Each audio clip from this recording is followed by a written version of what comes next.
Voy a leer la primera frase del texto que nos toca esta tarde, bueno, esta mañana, y espero que nadie se vaya, ¿vale? La primera frase dice: no os unáis en yugo desigual con los incrédulos. Veo que seguís aquí, está bien, es una buena noticia. Bueno, la verdad es que seguramente si me hubiese tocado escoger el texto para compartir con vosotros esta mañana, es posible que no hubiese escogido este texto, es posible, porque, bueno, no deja de ser un texto polémico y que hay personas que a lo mejor les gustaría que no estuviese esto aquí, porque la verdad es que hace de nuestra responsabilidad como hijos de Dios, bueno, una obligación, ¿no? Pero yo creo que el texto seguramente va más allá de lo que a simple vista o a simple oído podríamos pensar los que estamos aquí, y que quizá en más de una ocasión hemos escuchado o interpretado, ¿no? Mirar, la verdad es que es tan conflictivo el texto, o puede llegar a ser tan conflictivo, que han habido... ¿Se puede hacer algo para tapar la luz? No es que me ilumine la divinidad, es que me está pegando ahí eso en los ojos y me está dejando... A ti te ha pasado, ¿no? Vaya. Bueno, yo soy más quejica. Tú has aguantado mejor, porque no veo nada, ¿eh? Bueno, nada, ¿qué vamos a hacer? ¿Dónde estábamos?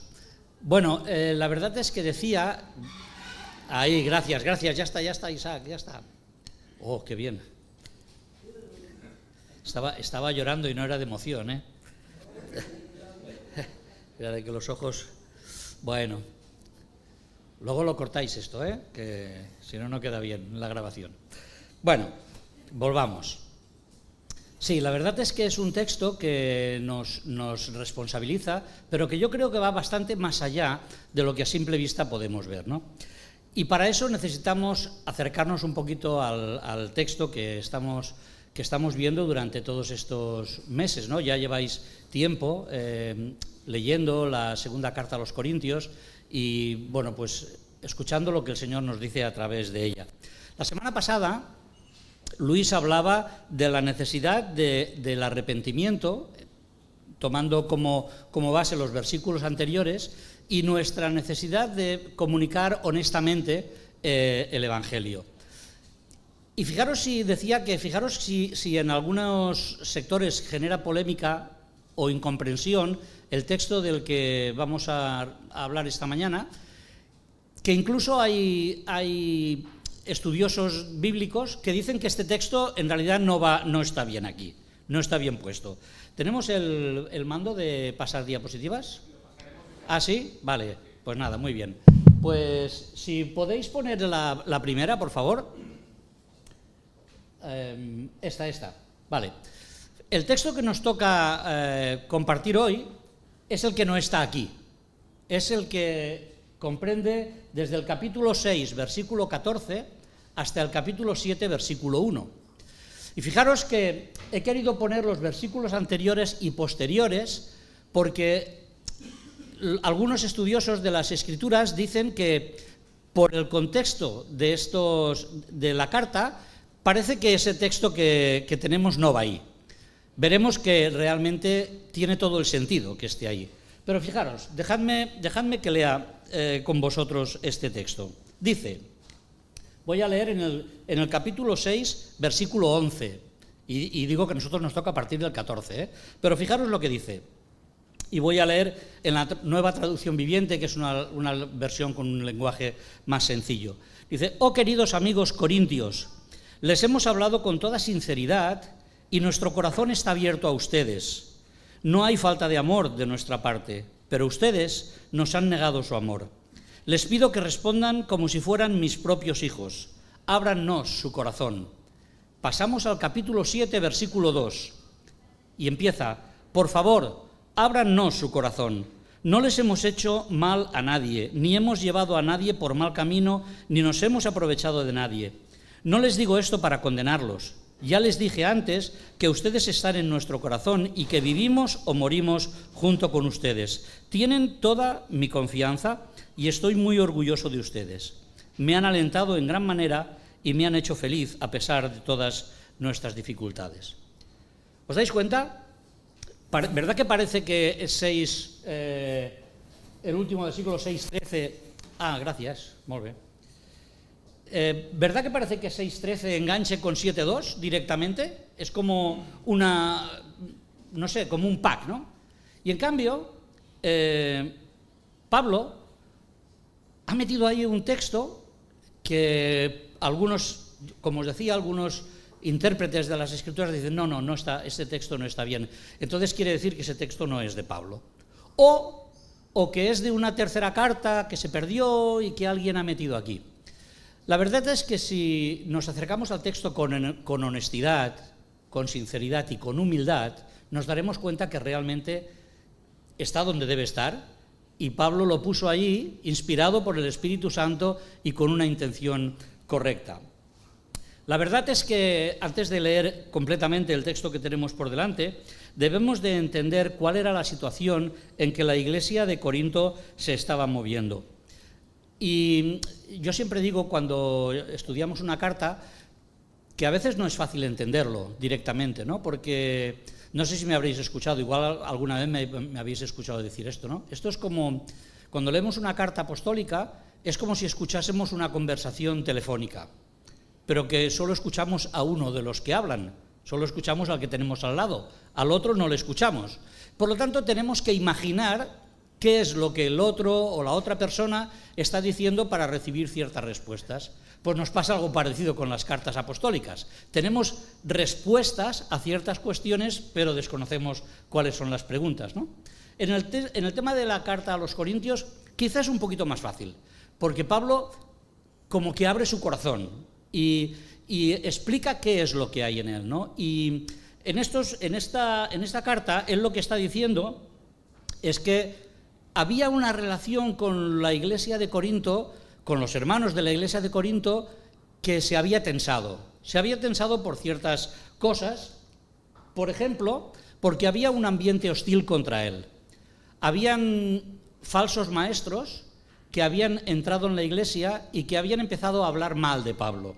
Habían empezado a decir, por ejemplo, que Pablo era un hombre que no tenía palabra, que no cumplía aquello que decía, porque Pablo había dicho en cierta ocasión que iría pronto a verles, pero no había podido ir. Y él en la segunda carta esto lo dice, lo explica. No es que no quisiera, es que no pude, es que las circunstancias no me dejaron. Pero había esta tendencia en algunos miembros de la iglesia a criticar a Pablo. Estos falsos maestros generaban tensión contra el apóstol Pablo. Y además, los corintios estaban viviendo en un lugar muy arraigado, pues como os he puesto ahí, al mundo pagano. Mirad, tan arraigado al mundo pagano y a una inmoralidad normalizada en la ciudad, que en el Imperio Romano se había acuñado un término que era corintizar. ¿Y sabéis qué significaba corintizar? Bueno, corintizar era referirse a cualquier perversión sexual que os podáis imaginar. Cualquier cosa que os pueda pasar por la cabeza, eso el Imperio Romano lo conocía como corintizar. Incluso para referirse a las prostitutas se hablaba de doncellas corintias o damiselas corintias. Es decir, el ambiente de aquella iglesia era un ambiente totalmente anormal para lo que Pablo quería predicar. Y ahora, cogiendo todo esto, sabiendo todo esto, todo este contexto, quizá podemos entender mejor esa cuña que el apóstol Pablo pone ahí cuando escribe a los corintios. Porque resulta que los corintios se estaban acercando peligrosamente a ciertas personas que cuestionaban el mensaje del Evangelio y a ciertas personas que continuaban viviendo en un ambiente de libertinaje totalmente fuera de lo que la palabra de Dios explicaba, ¿no? Y ahora sí, vamos a nuestro texto. No sé si me he explicado muy bien, pero espero que se haya entendido. Dice el texto que tenemos delante, ¿Podéis pasarla, que no pasa, por favor? Si podéis pasar la diapositiva. Vale, ahí. Dice, ahora sí que estamos en 2 de Corintios, capítulo 6, versículo 14. Dice, no os unáis en yugo desigual con los incrédulos, porque ¿qué compañerismo tiene la justicia con la injusticia? ¿Y qué comunión la luz con las tinieblas? ¿Y qué concordia Cristo con Belial? ¿O qué parte el creyente con el incrédulo? ¿Y qué acuerdo hay entre el templo de Dios y los ídolos? Porque vosotros sois el templo del Dios viviente. Como Dios dijo, habitaré y andaré entre ellos, y seré su Dios, y ellos serán mi pueblo.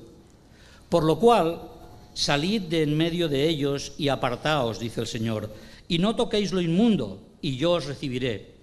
Y seré para vosotros por Padre, y vosotros me seréis hijos e hijas, dice el Señor Todopoderoso. Así que, amados, puesto que tenemos tales promesas, limpiémonos de toda contaminación de carne y de espíritu, perfeccionando la santidad en el temor de Dios. Bien, no sé si todos alguna vez hemos visto un yugo. Bueno, yo no sé, no acierto a recordar si he visto un yugo dibujado, sí, No sé si lo he visto alguna vez físicamente, creo que sí. Pero para los que no sepáis lo que es un yugo, ¿se ha ido otra vez? Ah, no, aquí está otra vez, vale. Un yugo es algo así, ¿vale? Hay de diferentes maneras, pero esto es un yugo. Esto es a lo que Pablo se hace referencia. Esta es una herramienta del campo, de labranza, que utilizan los agricultores. ¿Para qué? Pues para esto, para unir a dos animales y que hagan un trabajo juntos, que vayan juntos, que vayan haciendo fuerza, y es importante que, bueno, pues que el labrador que acompaña el arado, pues les guíe correctamente. Claro, fijaros que el texto que empezaba diciendo, no os unáis en yugo desigual con los incrédulos. Ese es el texto, esa es la primera frase, ¿no? Y esto no se lo inventó Pablo así como así. Pablo recoge ese texto de las Sagradas Escrituras, porque si ya hemos visto qué es un yugo, ahora la pregunta es ¿qué es un yugo desigual? Pues bien, esto es una foto que he encontrado, un dibujito que he encontrado en internet. Pero lo que nos importa de verdad es el texto que tenemos aquí, ¿no? Deuteronomio capítulo 22 y versículo 10 dice: no ares con un buey y un burro unidos al mismo yugo. Es decir, Pablo se ha ido al Antiguo Testamento para buscar un ejemplo para explicar a los corintios lo que quiere decirles. Les quiere decir, mirad, estáis rodeados de una serie de cuestiones que os hacen vivir en desequilibrio y necesitáis reflexionar esto seriamente, porque entre un buey y un asno, uncidos al mismo yugo, lo más probable es que el surco de la tierra, si es que se puede hacer, no salga totalmente recto. ¿Por qué? Pues porque son dos animales con diferente fuerza, porque son dos animales con diferente honestidad. Siempre se habla de la, ¿cómo se llama esto? De la honorabilidad de un buey y de la tozudez, gracias, la tozudez de un asno. Cuando el asno no quiere andar, no anda, y el buey tendría que arrastrarlo. Lo que está diciendo, esto es una cosa muy gráfica, muy sencilla, pero al final lo que está diciendo Pablo es ir con cuidado, porque según cómo sean vuestras relaciones, esas relaciones van a salir afectadas por cómo andéis el camino. Por lo tanto, es evidente lo que Pablo les está diciendo. Y les está diciendo, mirad, el yugo requiere complicidad, requiere unidad de objetivo. Claro, son dos animales, y me diréis, bueno, los animales no tienen ningún objetivo, pero la guía de quien los acompaña sí. Y cuando acompañan los animales que están arando o que están empujando el arado, la verdad es que funciona mejor.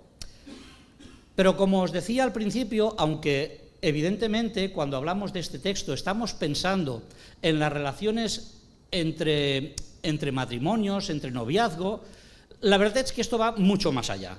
Y ya lo hemos podido explicar un poquito, ¿verdad? Pablo les está diciendo a los corintios, ir con cuidado con aquellas personas con las que os relacionáis de una manera íntima. Pero cuidado, que aquí hay que poner una advertencia, atención, porque lo que está diciendo Pablo, cuando dice no os unáis en yugo desigual con los incrédulos, no está diciendo haced el favor de aislaros, de iros a un monasterio o iros a una montaña perdidos, no está diciendo esto, porque esto iría en contra de la enseñanza de Jesús y de la enseñanza del mismo apóstol Pablo.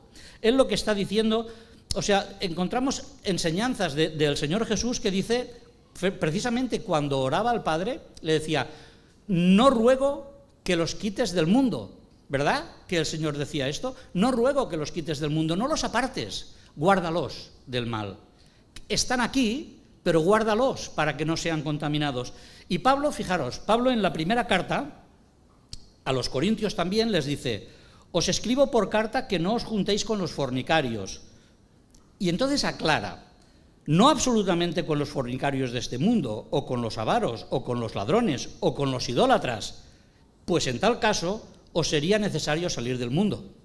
O sea, está diciendo, no se trata de aislaros y de no tener relación. Hay una cuestión que está clara. Una cosa es relacionarse. El Señor quiere que nos relacionemos. Es decir, es más, si no nos relacionamos no vamos a poder compartir la palabra. Así que el Señor dice, relacionaros. Otra cosa es compartir objetivos y prioridades. Y ahí es donde el Señor pone la alerta, donde nos pone, poned atención a esto. No se trata de compartir objetivos ni prioridades. Por eso utiliza estas preguntas retóricas que encontramos en el texto que hemos leído. Él pregunta, ¿qué compañerismo? ¿Qué comunión? ¿Qué concordia? ¿Qué parte? ¿Qué acuerdo? Y va poniendo una serie de ejemplos, ¿no?, que ahora veremos de una manera rápida. Y efectivamente son preguntas retóricas, porque todas las preguntas que Pablo hace aquí se contestan con un ninguno o ninguna. Hay muy poco que analizar aquí. Fijaros bien el texto, ¿no?, o las preguntas que hace. ¿Qué compañerismo tiene la justicia con la injusticia? Si hay justicia, no hay injusticia. Es que no puede ser de otra manera. Porque una justicia a medias, ¿qué es? Injusticia. Si hay justicia, no hay injusticia. Y si hay injusticia, no hay justicia. Por lo tanto, son dos cosas incompatibles. Y así es como he querido llamarle. ¿Qué es lo incompatible? Lo incompatible precisamente es esto que Pablo, aquí inspirado por el Espíritu Santo, y quiero insistir en el inspirado por el Espíritu Santo, porque son palabras que él transmite porque Dios ha querido que nos lleguen, dice, mirad, la justicia y la injusticia nunca pueden estar juntas. Bueno, la segunda, yo creo que todavía está más clara, ¿no? ¿Qué comunión hay entre la luz y las tinieblas? Y estamos de acuerdo en que lo que Pablo está planteando aquí son cuestiones más profundas que las meras cuestiones físicas de lo que estamos hablando. Pero es muy fácil entender que entre la luz y las tinieblas no hay comunión, ¿verdad? Porque si entramos en una habitación a oscuras y encendemos la luz, ¿qué pasa? Simplemente que la oscuridad desaparece. No sé dónde se va, pero desaparece. A la que hay luz, no hay oscuridad. Son dos cosas que son incompatibles. La tercera pregunta que Pablo hace tiene más profundidad, porque dice, ¿y qué tiene que ver Cristo con Belial? Belial es una palabra extraña, ¿verdad? Es una palabra que aparece aquí, que a lo mejor todos no tenemos muy clara. Belial, en el contexto que tenemos aquí, es un contexto, está hablando de qué relación pueden tener Cristo con Satanás. Pero en el Antiguo Testamento, y entonces lo vamos a entender un poquito más fácil, en el Antiguo Testamento esta palabra Belial aparece en muchas ocasiones, pero traducida de otras maneras. Por ejemplo, se traduce como indigno, como inútil, como malo, como perverso, como depravado. ¿Os dais cuenta? ¿Qué relación puede tener Jesús, Cristo, con todas estas cosas? Es un poquito más profundo, porque en realidad, desde el principio de los tiempos, se hace evidente la diferencia o la incompatibilidad de Cristo con Belial. En Génesis ya leemos el texto que dice que habrá una confrontación, que hay una confrontación abierta entre Cristo y Satanás, entre Dios y Satanás. Él te herirá en la cabeza y tú le herirás en el calcañar. Hay una lucha abierta, incompatible. Y además, cuando Jesús llega a la tierra, cuando Jesús empieza su ministerio, lo coge Satanás y lo tienta de varias formas, ¿verdad? Bueno, dice el texto de todas las maneras. Y siempre empezaba diciendo aquello de, ya que eres el Hijo de Dios, si eres el Hijo de Dios, haz esto o haz aquello. Y el Señor tiene que contestarle continuamente, al Señor tu Dios adorarás y a Él solo servirás. Incompatible. Es imposible unir estas dos cuestiones. Y posiblemente la tercera acepción que Pablo hace es la que para nosotros puede ser o puede parecer más práctica, aunque todas las otras lo son. Todas las otras nos hablan de cómo debe ser nuestra incompatibilidad o dónde debemos ver la incompatibilidad. Pero la siguiente dice qué parte tiene el creyente con el incrédulo. Y la verdad es que aquí tenemos que detenernos un poquito, porque necesitamos hacer esta reflexión. Y quiero recordar, hacemos esta reflexión teniendo en cuenta que no estamos hablando de no relación, pero sí de compañerismo, sí de compartir objetivos. La verdad es que más allá de las relaciones íntimas personales, existen relaciones que deberíamos de revisar en nuestra vida, entre creyentes o incrédulos, o entre el creyente y el incrédulo. Mirad, tenemos diferentes visiones de la vida, tenemos diferentes visiones de la espiritualidad, tenemos diferentes visiones de la honestidad. Os voy a poner un ejemplo de algo que, bueno, de dos personas a las que yo conozco, dos personas que tienen negocio o que han tenido negocio y que, como no las conocéis, pues puedo explicar, ¿no? Una de ellas es un creyente al que no le fueron bien los negocios. ¿Y sabéis qué pasó? Que cuando el negocio no le fue bien y dijo no puedo continuar, se preocupó de que sus trabajadores, poquitos trabajadores que tenía, pudiesen dejar el trabajo pues lo mejor posible, ¿no? Con todas las cuestiones de paro, de todo lo que necesitaban. Incluso antes de cerrar la persiana, como ha bajado Isaac para que no me diese el sol, gracias Isaac, antes de cerrar su persiana, vendió absolutamente todo lo que tenía. ¿Sabéis para qué? Para pagar a sus proveedores, para no deber dinero a nadie cuando acabase, para no cerrar su negocio debiendo dinero. Cuando pudo hacer todo esto, entonces fue a regularizar su situación personal y como que dejaba de trabajar fue a pedir el paro. ¿Sabéis lo que pasó? Que como había pagado todo, como no debía nada, no le dieron el paro, porque dijeron, no, usted ha cerrado porque ha querido, porque si lo ha podido pagar todo es que el negocio no le ha ido mal y por lo tanto no puede tener subsidio. Esto es una realidad, esto es una historia real y no lo digo para criticar a nadie, lo digo para que veamos cuál es la actitud en los negocios de alguien que tiene como objetivo servir a Dios. Os explico la otra historia. La otra historia yo no la conozco profundamente, pero os explico los comentarios de otro empresario al que conozco, al que le expliqué esta historia. Y me dijo, bueno, claro, es que esto así no se hace. Esto así no se hace. Tú tienes que dejar de deber, aunque tengas dinero, tienes que dejar a deber lo que sea, tienes que no pagar, porque es la única manera de que tú puedas salvar el pellejo. Yo he vivido eso, me dijo, yo he vivido eso y he sabido cómo hacerlo para que poder tener todos los subsidios que correspondan y poder sacar después mi negocio a flote después de cerrar y volver a abrir.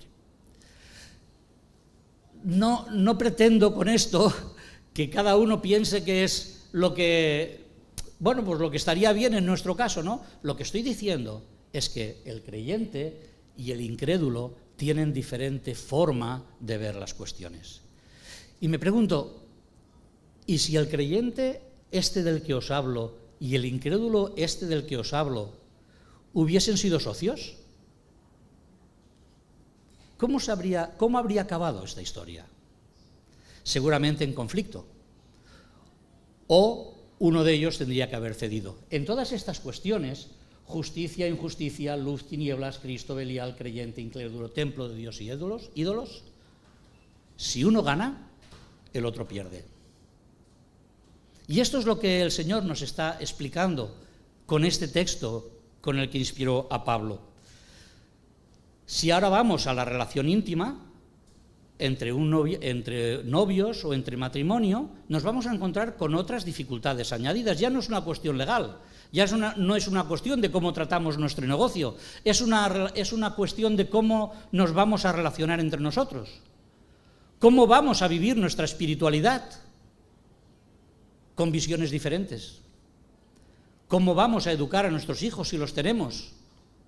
¿Vamos a educarlos en los caminos de Dios o vamos a instruirlos en la vida que nosotros conocemos en la sociedad? ¿Cómo vamos a distribuir nuestra economía? Porque no nos olvidemos, la vida de un hijo de Dios, la vida de un creyente es una vida de compromiso en tiempo, en servicio, en economía y en otras muchas cosas. Por lo tanto, realmente nos encontramos con una dificultad de la que Dios nos advierte. ¿Qué parte tiene el creyente con el incrédulo? Uno de los dos va a salir herido. O el creyente en su espiritualidad, o el no creyente en su corazón por lo que piense o por lo que defienda. Mirad, aquellas cosas que los cristianos, que los creyentes, que los hijos de Dios consideramos como cosas muy importantes e innegociables, son aquellas cosas en las que el incrédulo no tiene confianza, en los que el incrédulo con mayor o menor fuerza va a combatir. ¿Cómo vamos a utilizar nuestro tiempo?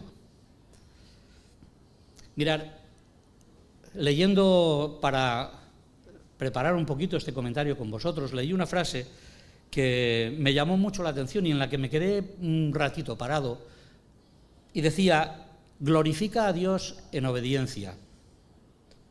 Él te dará la compañía idónea para su proyecto, para tu vida. Se trata de esperar en el Señor, de confiar en el Señor. Luego haremos alguna otra reflexión, pero el Señor nos enseña que realmente no hay parte entre el creyente y el incrédulo. Y en cualquier caso, si andamos ese camino, nos vamos a encontrar con dificultades. ¿Y qué acuerdo hay entre el templo de Dios y los ídolos? Los corintios, cuando Pablo les escribe esto, tenían muy claro que no les estaba hablando del templo de Jerusalén. Ellos lo tenían muy claro, no tenían absolutamente nada que ver con el templo de Jerusalén. Pablo, en el versículo 16 de este mismo texto que hemos leído, les dice: porque vosotros sois el templo del Dios viviente. Y ahora les pregunta: ¿y qué tiene que ver el templo de Dios con los ídolos? ¿Cómo puedes convivir? ¿Cómo puedes intentar que en el templo de Dios, que eres tú mismo, convivan Dios y los ídolos? No podemos de ninguna manera servir un día a un Dios y otro día a otro Dios. Dios, a lo mejor esto hoy en día no suena bien, pero es que es verdad, es que es la realidad. Dios pide de nosotros exclusividad. Es así. Texto, repito, inspirado por Dios para que nos llegue a nosotros, para que llegue a los corintios y llegue hasta nosotros. No se puede vivir en la falta de respeto a Dios y después pretender servirle y honrarle. No se puede pensar en desobedecer a Dios y luego buscar de Él su compañía, su cuidado y su bendición, a pesar de que Dios tiene mucho cuidado con nosotros.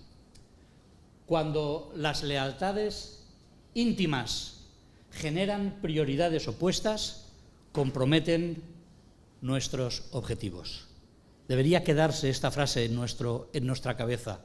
Cuando nuestras relaciones íntimas generan diferentes prioridades y esas prioridades son opuestas, comprometen nuestros objetivos como hijos de Dios. Así que es una cuestión a poner en reflexión en nuestra vida.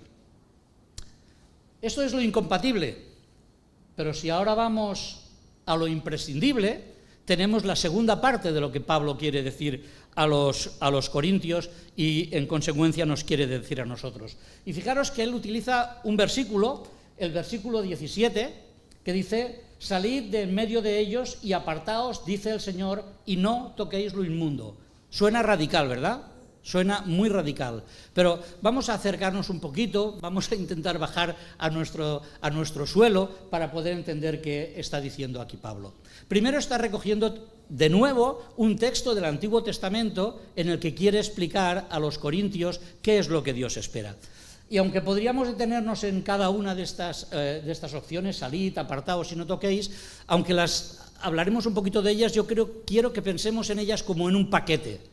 Como si Pablo estuviese diciendo: oye, tened presente qué es lo que tenéis que hacer, cómo os tenéis que relacionar. Ya os he dicho qué es lo incompatible. Ahora reflexionad en lo que es imprescindible.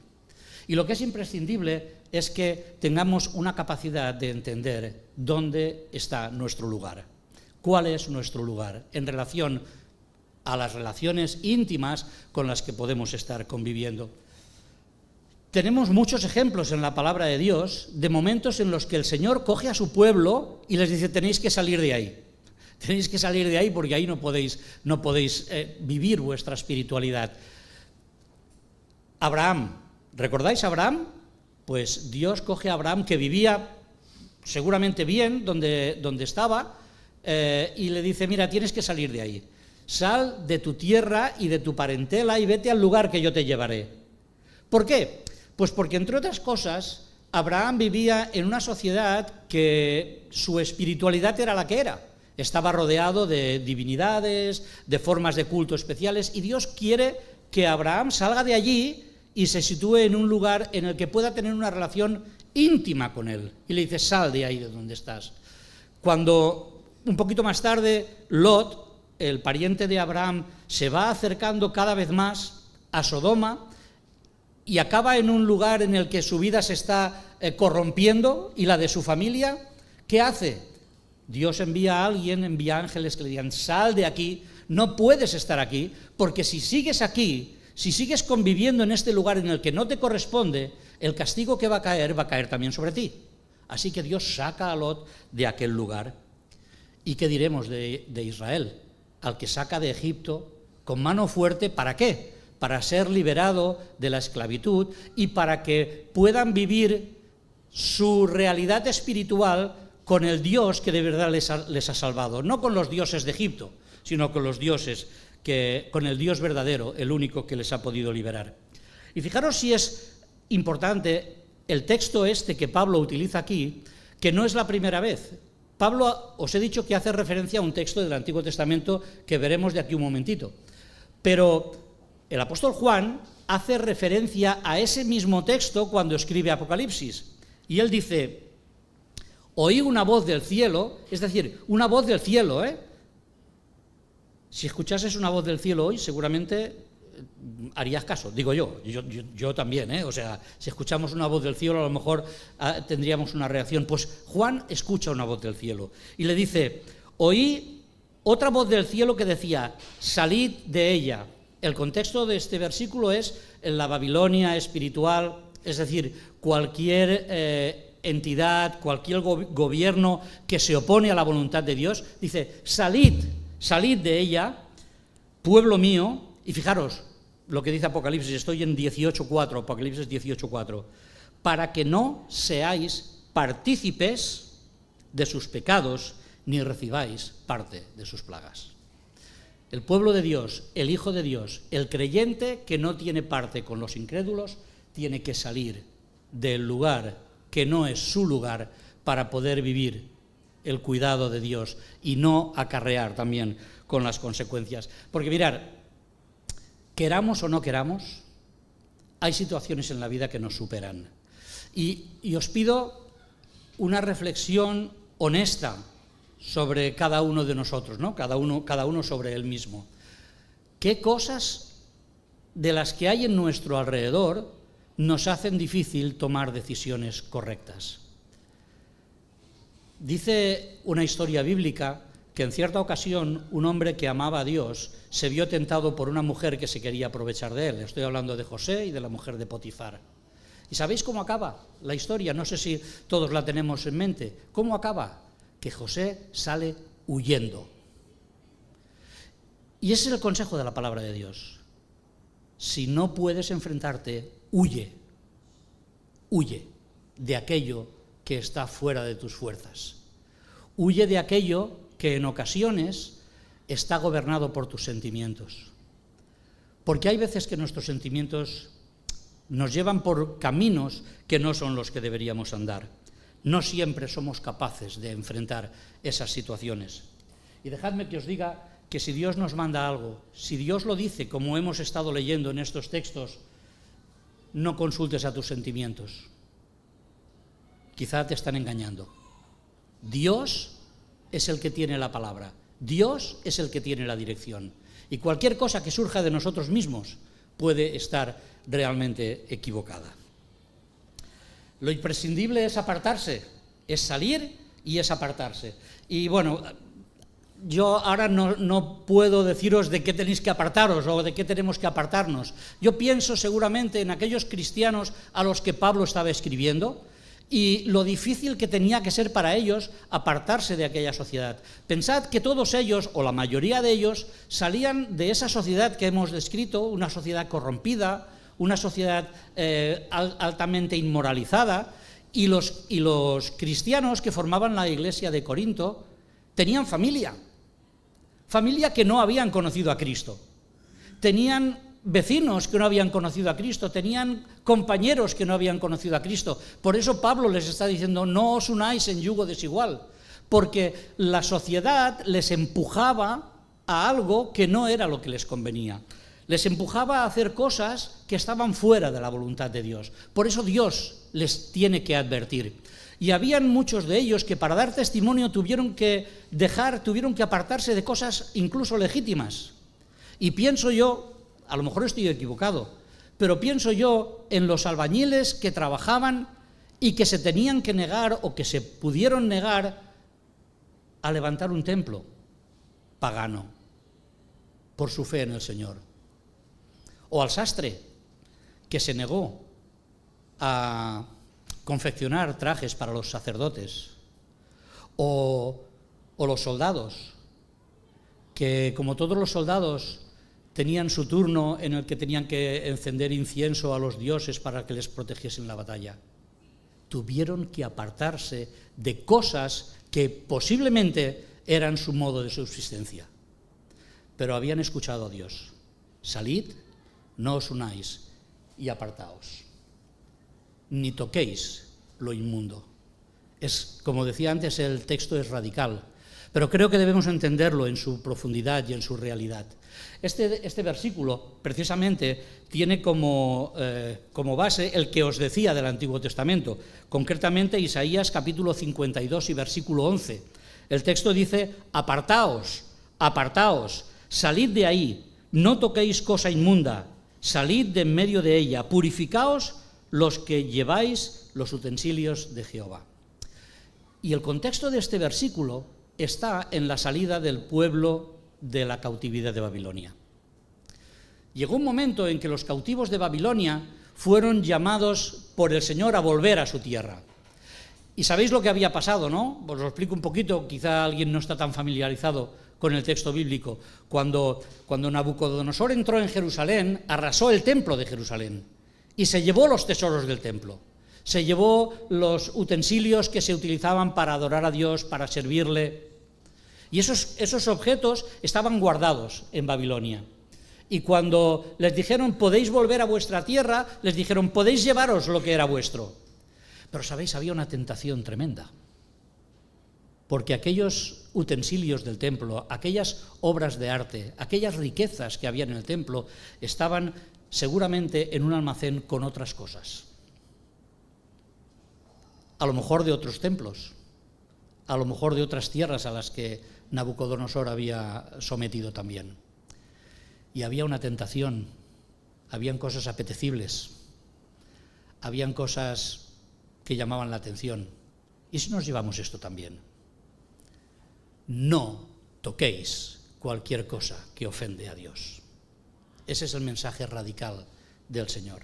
No toques aquello que te puede apartar de la santidad de Dios. Y todo esto está dentro de ese mismo paquete, dentro de esa misma radicalidad a la que el Señor nos llama. Si algo a lo que te unes te puede contaminar, apártate, sal, no lo toques, porque es la voluntad de Dios que permanezcas limpio y puro delante de Él. El Señor no espera que tengamos a bien acercarnos a Él. El Señor pide, como os he dicho antes, exclusividad y servicio. Y claro, llegados aquí, alguien me dirá, pues madre mía, ¿dónde estamos, no? Mirad, hay recompensa, porque todo esto puede sonar muy oscuro, pero realmente hay recompensa de parte de Dios cuando somos capaces de escucharle, de obedecerle y de hacer el camino tal como Él quiere. Fijaros, hay varios versículos ahí. Tenemos los versículos del 16 al 18, que cada uno de ellos nos da un detalle de cuál es la recompensa que Dios está dispuesto a darnos si somos capaces de andar en su voluntad. Fijaros, dice, habitaré y andaré entre ellos. El final del versículo 17, cuando dice no toquéis lo inmundo, dice yo os recibiré. Y el versículo 18 dice, yo seré para vosotros padre. Y en realidad es muy posible que nosotros no seamos capaces, depende de nuestra situación, de poder apreciar todo esto, toda esta recompensa que Dios nos ofrece en la medida que tiene. Porque cuando las cosas que nos oscurecen el pensamiento, la decisión, la mirada, son más poderosas que estas, tenemos que reflexionar sobre nuestra vida. Habitaré y andaré entre vosotros. No sé si alguna vez habéis ido a un lugar que no conocíais o habéis tenido que hacer una gestión que no controlabais y alguien os ha dicho, no te preocupes, yo te acompaño, yo sé de qué va esto, yo te acompaño. El alivio que siente uno cuando alguien que sabe de qué va un trámite le acompaña, o cuando alguien que es más fuerte le acompaña a un lugar que puede ser peligroso. Eso es lo que el Señor está diciendo. Aunque andes en un terreno resbaladizo, aunque estés en algo que no te es cómodo, aunque creas que lo que te estoy pidiendo es algo que va contra tu propia voluntad, no te preocupes, yo te acompaño, yo voy contigo, yo te doy protección, yo te doy guía, como guió al pueblo de Israel en su travesía por el desierto. Yo voy a estar, ¿recordáis la nube? La nube que les guiaba, pero que les protegía. Cuando había que separarlos de las tropas de Faraón, ahí estaba Dios. Eso es lo que ellos entendían perfectamente. ¿Qué significaba contar con la recompensa de que Dios habite entre nosotros y nos acompañe? Y a lo mejor nosotros no lo apreciamos en su medida, en la medida que realmente tiene. Pero saber que Dios cada día nos ofrece su compañía y su guía debería ser suficiente para mostrarle nuestra obediencia y nuestra rendición a Él. Pero además dice, yo os recibiré.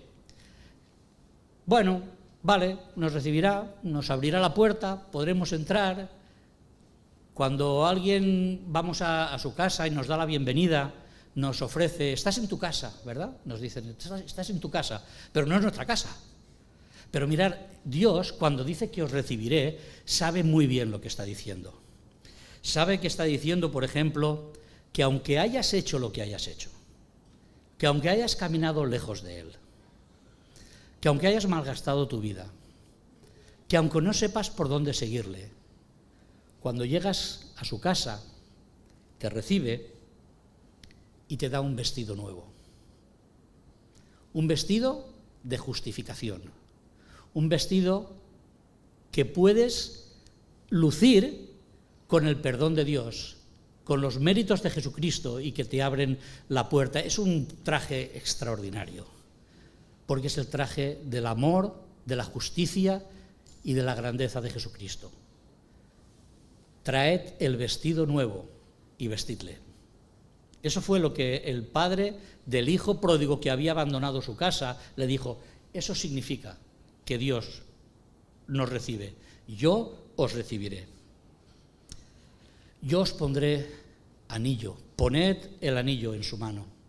¿Sabéis qué significa? Que aquel hijo que lo había malgastado todo, que había gastado su herencia, ahora volvía a tener en su mano el anillo que le garantizaba que formaba parte de la familia del Padre. Yo os recibiré, pondré el anillo que os hace dignos de la herencia de vivir en la casa del Padre y de vivir en la compañía del Padre, y pondré calzado en vuestros pies. Esto es lo que significa, os recibiré, yo os recibiré. Haced aquello a lo que os llamo. Sed capaces de vivir en la confianza de que yo os daré lo que necesitáis, no lo que vosotros anheláis, lo que de verdad necesitáis, porque yo os vestiré, os daré el anillo nuevo, pondré calzado en vuestros pies y haré un fiestón. El Señor le dice, y haré fiesta. Matad al becerro gordo y matadle, porque mi hijo estaba muerto y ha revivido. Se había perdido y ha sido hallado. Eso es lo que significa la recompensa. Salid, no toquéis, apartaos, porque yo habitaré con vosotros, porque yo os recibiré y porque me comprometo a vivir con vosotros como vuestro Padre, el que os aconseja y el que os aprovisiona. En realidad, despreciar esto por buscar el camino que nosotros queramos es un mal negocio. Es un mal negocio. Dios nos llama a poder interpretar esto de una manera correcta. Y escuchad una cosa, todo esto lo ha dicho el Dios Todopoderoso. Lo dice el versículo, el versículo 18. Seréis mis hijos y mis hijas, dice el Señor Todopoderoso. Y si el Dios del universo, el que lo ha creado todo, el que lo ha hecho todo, el que sostiene este universo, lo ha dicho, cualquier cosa que dejes, que Él dice que tienes que dejar, no es pérdida. No es pérdida, porque lo que has ganado es la recompensa del mismo Señor. Y todo esto, no sé si me he pasado ya de la hora, pero dadme unos minutos más. Y todo esto depende de tu decisión, de la decisión que tú quieras tomar. Quizá ahora, quizá en tu casa, quizá cuando puedas reflexionar de todo eso. Dice Pablo, cuando escribe capítulo 7, versículo 1, dice, así que, ¿qué? Pues mira, después de todo lo que te he dicho, después de decirte qué es lo incompatible, qué es lo imprescindible, cuál es la recompensa, valora todo esto, valóralo, ponlo en una balanza, date cuenta de cuál es la realidad, con qué ganas y con qué pierdes. Y entonces, así que, amados, puesto que tenemos tales promesas que vienen nada más y nada menos que del Dios Todopoderoso, limpiémonos de toda contaminación de carne y de espíritu, perfeccionando la santidad en el temor de Dios. Vive tu vida diferente. Mira, Jesús ya murió en la cruz. Jesús lo dejó todo, absolutamente todo, para que tú y yo, en nuestra vida, pudiésemos vivir limpios, pudiésemos ser limpiados de aquello que nos ensuciaba. Y cuando Jesús, en el aposento alto, en los últimos momentos que tuvo con sus discípulos, se puso a lavarles los pies, Pedro le dijo que no. Y luego le dijo que sí. No, me lavas todo. Y el Señor le dijo, el que está limpio solo necesita limpiarse los pies, porque ya todo está limpio. Así que yo os propongo que si el Señor os ha limpiado, si el Señor ha hecho con vosotros la obra de restauración, de limpieza, de renovaros, de daros la herencia, pensemos seriamente si hay cuestiones que todavía en nuestra vida deben limpiarse. ¿Cómo son nuestras relaciones? No os unáis en yugo desigual con los incrédulos. Sed capaces de valorar en la realidad y en su poder todo aquello que Dios quiere darnos. Limpiémonos, perfeccionémonos en santidad. Ya estamos ahí, ya estamos en el camino, el Señor ya nos ha puesto. Ahora se trata de que nosotros seamos capaces de vivir esta vida de consagración. Esta vida que poco a poco, con más rapidez o con menos rapidez, pero nos haga entender que nuestra vida tiene que ser una vida de continuo crecimiento, de continuo acercamiento al Señor, que hay cosas en nuestra vida que deben desaparecer. Eso significa limpiarnos. Limpiémonos cada día. Analízate cada día. Analicémonos cada día. Pensemos cada día qué es lo que necesitamos que de nuestra vida desaparezca para estar limpios, porque en la medida en que nos limpiemos delante del Señor, en esa medida nos iremos perfeccionando en santidad. Mirad, voy a concluir con una reflexión. Cuando Dios creó al ser humano y lo puso en el huerto del Edén, le dijo, mira, podéis comer de todo, menos de este árbol.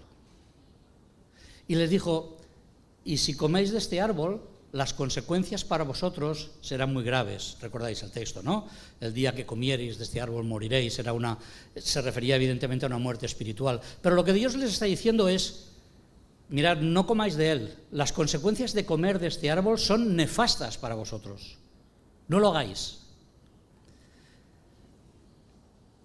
No sabemos cuánto tiempo pasó, pero llegó un día en que el ser humano miró de nuevo el árbol y dijo, bueno, claro, la voz de Satanás estaba ahí, ¿no? Dijo, claro, Dios ha dicho que las consecuencias pueden ser malas, pero oye, yo lo veo apetecible, yo lo veo bien. ¿Sabes qué? Que a lo mejor Dios no tiene razón. Y comieron. Y las consecuencias las tenemos nosotros. Ellos, por supuesto, pero las seguimos teniendo nosotros. Las consecuencias de no valorar lo que Dios manda son tremendas. Debemos de ser capaces de reflexionar sobre esta realidad. El Señor, en su palabra, no dice que el yugo desigual sea una dificultad para la vida de sus hijos. Dice que es imposible. No dice que es difícil. Dice que es imposible vivir la vida espiritual como Él la pide, de esa manera. Y permitidme que acabe con una frase que os voy a dejar aquí en pantalla. No sé si es muy radical o no, pero de verdad, después de haber estudiado durante algún tiempo este texto, que finalmente agradezco haber podido reflexionar y compartir con vosotros, es una de las conclusiones, creo que una conclusión que me llevo y que estaría bien que todos nos llevásemos. Jesús nos ayudó a entender que sin ser del mundo podemos y debemos vivir en el mundo, con Él, pero no como Él. Y para llevar a la reflexión final, si Dios manda algo y tú opinas diferente, no tengas ninguna duda, estás equivocado. Así que el Señor os bendiga y que nos lleve a una reflexión real de lo que Él pide de cada uno de nosotros.